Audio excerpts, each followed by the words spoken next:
Where your treasure is, there will your heart be also. God has given us unlimited treasures in His Word. Every time we open it, we can discover a new treasure or admire an old one. What will we find today? Here's Carla Early with Treasure Hunt in the Word.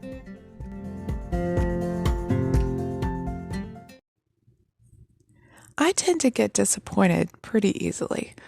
I see the possibilities in a situation and I think God's going to work in a certain way.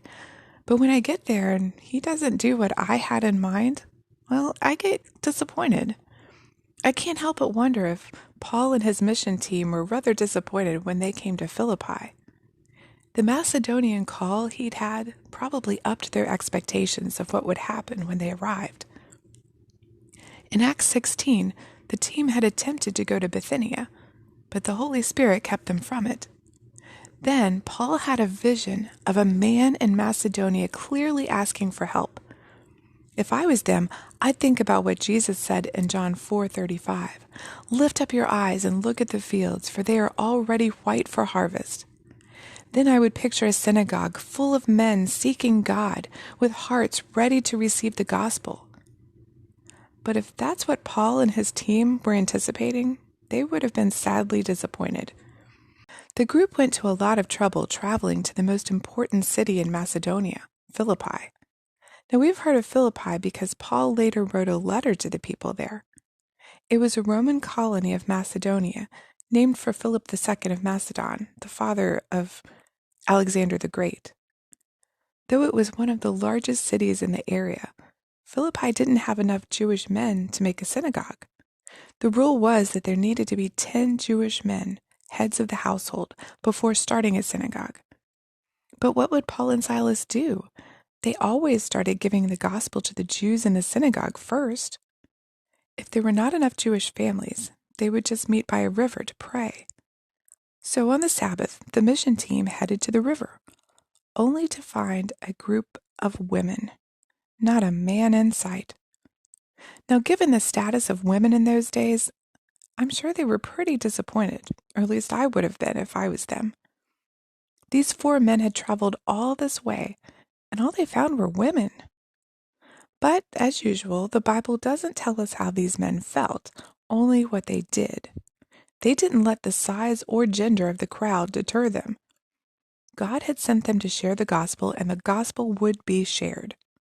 Another disappointment in Philippi happened a little later. Paul and Silas got thrown into jail. First, they came possibly expecting a harvest of excited men, and they get a handful of women. Then a mob brought them before the magistrates under false charges, and he had them beaten and thrown into jail. Now that would burst my bubble for sure. But God had a hand in all of these things. Out of the women at that riverside, the Lord had prepared the heart of Lydia, a wealthy foreigner, a Gentile, who not only invited the mission team to stay at her home, but hosted the new church in her house.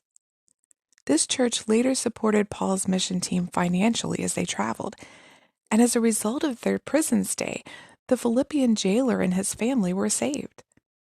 From what we gather about the church of Philippi from the letter Paul wrote, they became a strong, unified church of joy and love that encouraged Paul and sent him gifts while he was in prison in Rome. So what may have seemed disappointing at the outset turned into a huge blessing. We never know what God can do with small beginnings. Just touching one life may be what you're there for. Things God leads us to do or say may not have immediate results, but they may have a ripple effect that we'll only see from heaven's perspective. Have you ever been disappointed in how things seem to turn out for you?